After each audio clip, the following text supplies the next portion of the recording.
প্রিয় শিক্ষার্থী বন্ধুরা, রাধে স্টাডি কেয়ারের পক্ষ থেকে সবাইকে শুভেচ্ছা অভিনন্দন। আশা করি তোমরা সকলে অনেক ভালো আছো, আমিও অনেক ভালো আছি।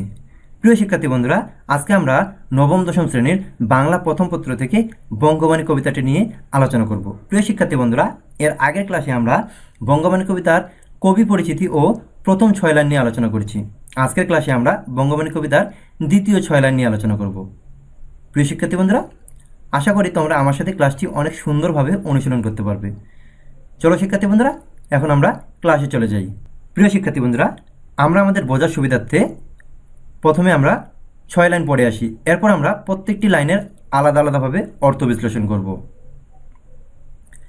আরবি ফার্সি হিন্দে নাই দুই মত, যদি বা লিখোয়ে আল্লাহ নবীর সিফত। যেই দেশে যেই বাক্য কহে নরগণ, সেই বাক্য বুঝে প্রভু আপে নিরঞ্জন। সর্ববাক্য বুঝে প্রভু কিবা হিন্দুয়ানি, বঙ্গদেশী বাক্য কিবা যত ইতিবাণী। প্রিয় শিক্ষার্থী বন্ধুরা, এখন আমরা প্রত্যেকটি লাইনের অর্থ বিশ্লেষণ করব। আরবি ফার্সি হিন্দে নাই দুই মত, যদি বা লিখোয়ে আল্লাহ নবীর সিফত। অর্থাৎ তুমি হচ্ছে যে ভাষাতেই আল্লাহ বা নবীর গুণগান লেখো না কেন, সেটা আরবি হতে পারে, ফার্সি হতে পারে, বা হচ্ছে হিন্দি ভাষা হতে পারে। ভাষাগুলো ভিন্ন হলেও কিন্তু এর অর্থগুলো একই দাঁড়াবে।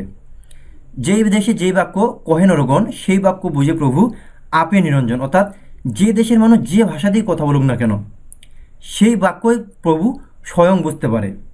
এখানে আমরা জানি যে হচ্ছে নিরঞ্জন শব্দের অর্থ নির্মল, কিন্তু এই কবিতার আলোকে এখানে নিরঞ্জন শব্দের অর্থ আল্লাহকে বোঝানো হয়েছে। সর্ববাক্য বুঝে প্রভু কিবা হিন্দুয়ানি, বঙ্গদেশী বাক্য কিবা যত ইতিবাণী। অর্থাৎ সকল ভাষাই হচ্ছে আল্লাহ বা হচ্ছে ঈশ্বর বুঝতে পারে। কিবা হিন্দুয়ানি অর্থাৎ বাংলা ভাষা।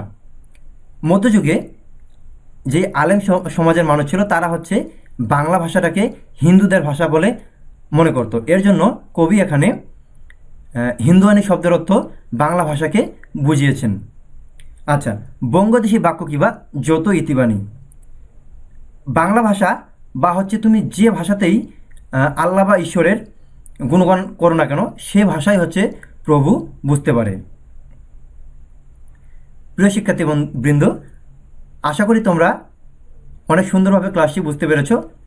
প্রিয় শিক্ষার্থী বন্ধুরা, তোমরা দেখতে পাচ্ছ আমরা এখানে কিছু শব্দার্থ লাল কালি দিয়ে মার্ক করে রেখেছি। আমরা একটু এই শব্দার্থগুলোর মানেগুলো জেনে নিই।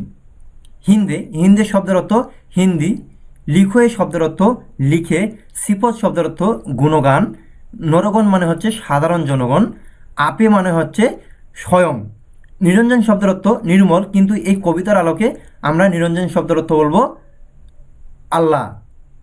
সর্ববাক্য শব্দের অর্থ সকল ভাষা, হিন্দুয়ানি অর্থাৎ বাংলা ভাষা, বঙ্গদেশী শব্দের অর্থ বাংলাদেশি।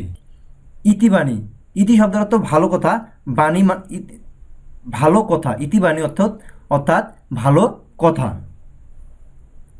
প্রিয় শিক্ষার্থী বন্ধুরা, আশা করি তোমরা অনেক সুন্দরভাবে ক্লাসটি অনুশীলন করতে পেরেছো।